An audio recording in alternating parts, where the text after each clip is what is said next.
El origen de las divisiones entre Ucrania y Rusia se puede situar en el siglo XII, durante la desaparición del Rus de Kiev y la posterior formación de otros 15 estados, a partir de los habitantes que poblaban las diferentes áreas del Rus de Kiev. Entre ellos estaban Vladimir Suzdal, que originó a Rusia,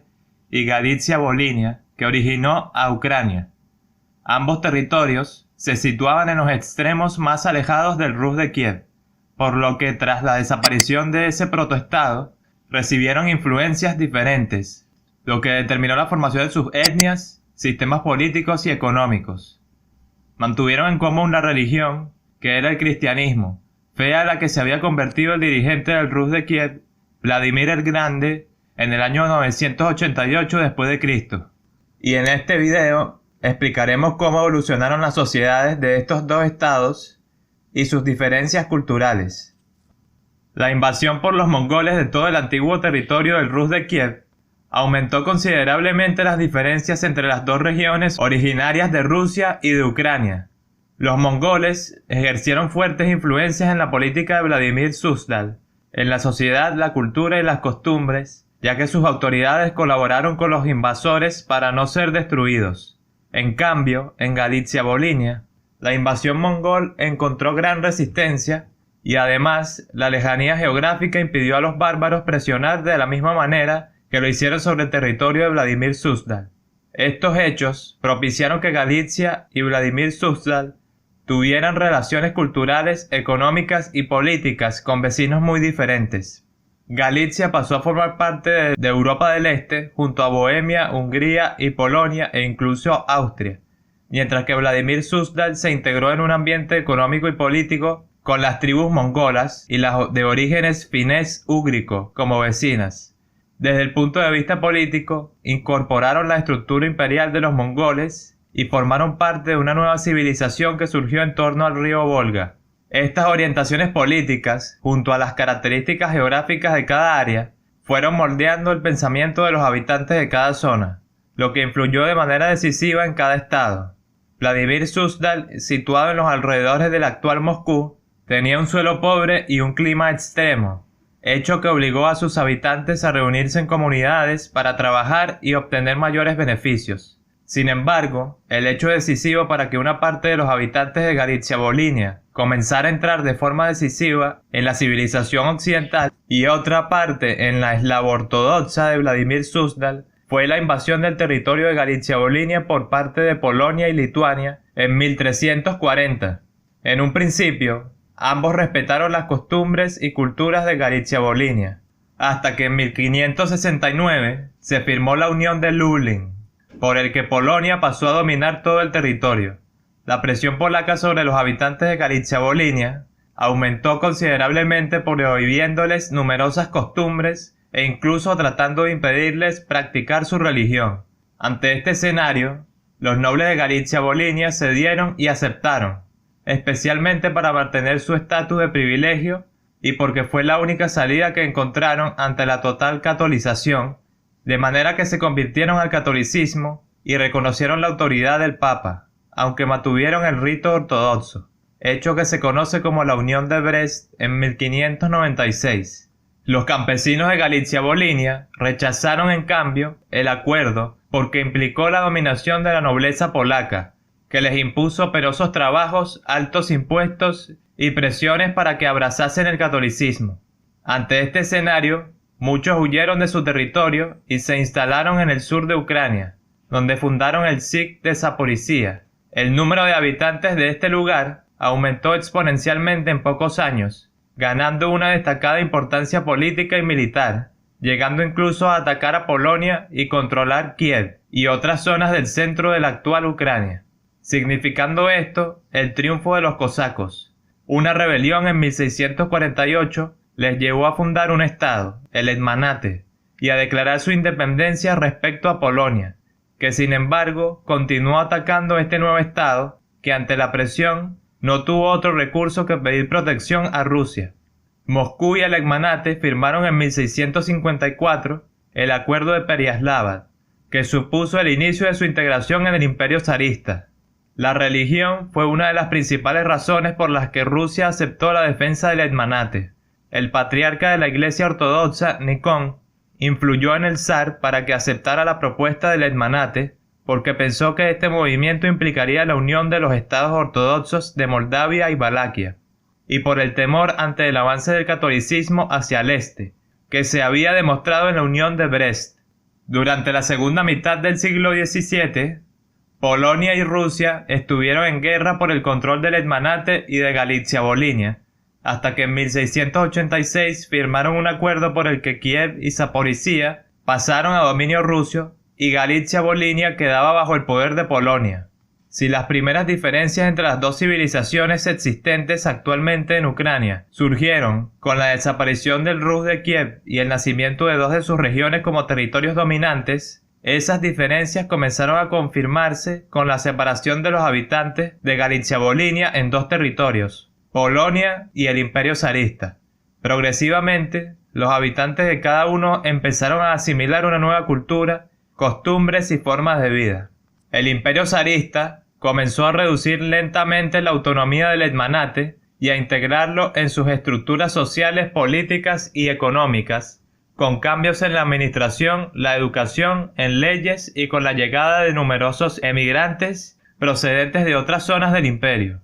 Al mismo tiempo, el zar intentó agotar a la población original del Hetmanate, enviándola a diferentes puntos del imperio a construir canales, desaguar pantanos para la edificación de San Petersburgo o levantar fortificaciones en el mar Caspio. A los comerciantes se les exigió vender sus mercancías solo en el imperio. En 1721 se abolieron los permisos especiales que los habitantes del Hetmanate tenían para viajar al extranjero. Esta política zarista logró debilitar el espíritu guerrero y reivindicativo de los cosacos. Sin embargo, se permitió el mantenimiento de ciertas tradiciones a los habitantes originales del Hetmanate, como hablar el ucraniano. Estas medidas obligaron a muchos intelectuales del Hetmanate, que mantenían los orígenes de la cultura más tradicional de Galitzia-Volhynia, a trasladarse a San Petersburgo, siendo bien acogidos por esa sociedad, y llegando incluso a trabajar en la administración zarista. Esta política de integración supuso que los habitantes del Hetmanate interiorizasen su pertenencia al imperio y arrinconasen sus razones para luchar por la independencia, por lo que el Hetmanate se convirtió en una provincia más del imperio ruso. Debido al éxito de este proceso de integración que se expandió durante los siglos XIX y XX, se entiende por qué en los escenarios revolucionarios de 1917 y de 1991, ni el parlamento ucraniano ni la mayoría de los habitantes del país exigieron la independencia en la primera fecha ni alejarse radicalmente de Rusia en la segunda.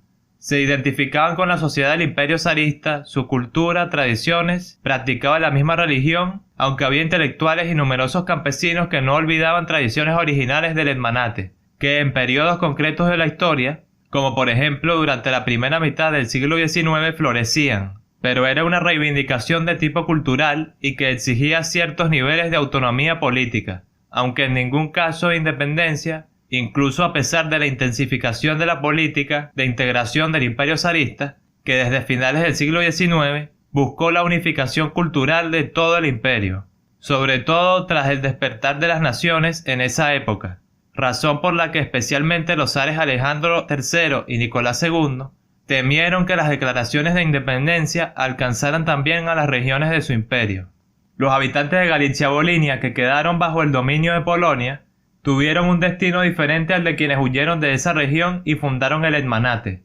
porque a finales del siglo XVIII Polonia desapareció repartida entre el imperio zarista y el austrohúngaro, el imperio de los Habsburgos. A diferencia del zarista, no impuso un modelo cultural para todas sus regiones, porque ninguna nacionalidad era mayoría absoluta, aunque el alemán era la lengua oficial. Las únicas regiones de la actual Ucrania que quedaron bajo el imperio austrohúngaro tras las reparticiones de Polonia fueron Galitzia, Bucovina y Transcarpatia. Las reformas aplicadas desde mediados del siglo XVIII por la emperatriz María Teresa y a finales de ese siglo por su hijo José II las favorecieron considerablemente. Esas reformas incluyeron la abolición de los siervos, que ganaron ciertos derechos, y el imperio respetó a la Iglesia griega católica, que se vio muy favorecida por las reformas en la educación que facilitaron su expansión. Estas medidas supusieron que Galitzia fuera consciente de su pertenencia a una etnia y a una nacionalidad concreta, la ucraniana.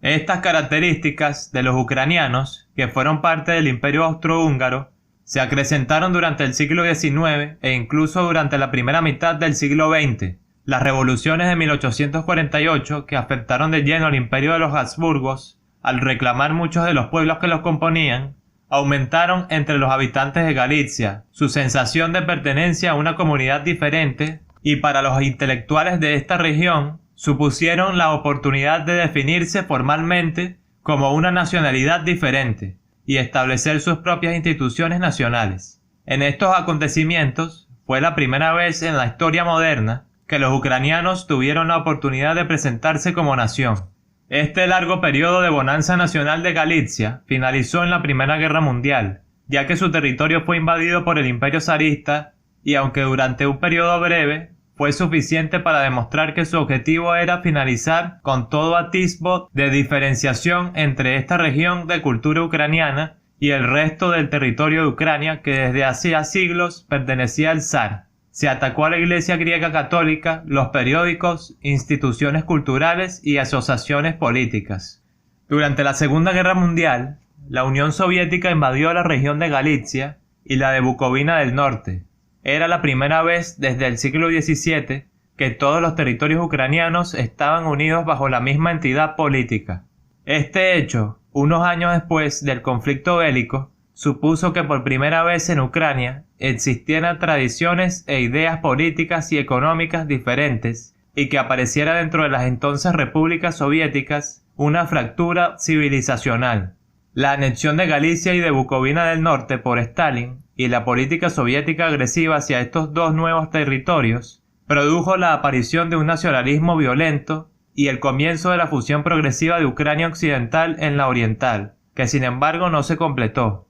Los efectos de la política soviética sobre la ideología y la conciencia nacional de las regiones anexadas tras 1945 no dieron resultados. Estas lograron mantener su cultura, ideas políticas y económicas heredadas de su pasado en el Imperio Austrohúngaro, parte de la civilización occidental, mientras que las regiones de Ucrania que pertenecieron desde el siglo XVII al Imperio ruso y después a la Unión Soviética asimilaron la cultura y las formas del gobierno de Moscú. Aunque la diferencia civilizacional existente actualmente en Ucrania surgió en el siglo XVII, el verdadero momento de su confirmación es a partir de la década de 1950, cuando las dos Ucranias pasaron a formar parte del mismo territorio. Si te gustó el video, no te olvides de suscribirte y darle like, al igual que activar la campanita para que no te pierdas más videos de historia y prehistoria.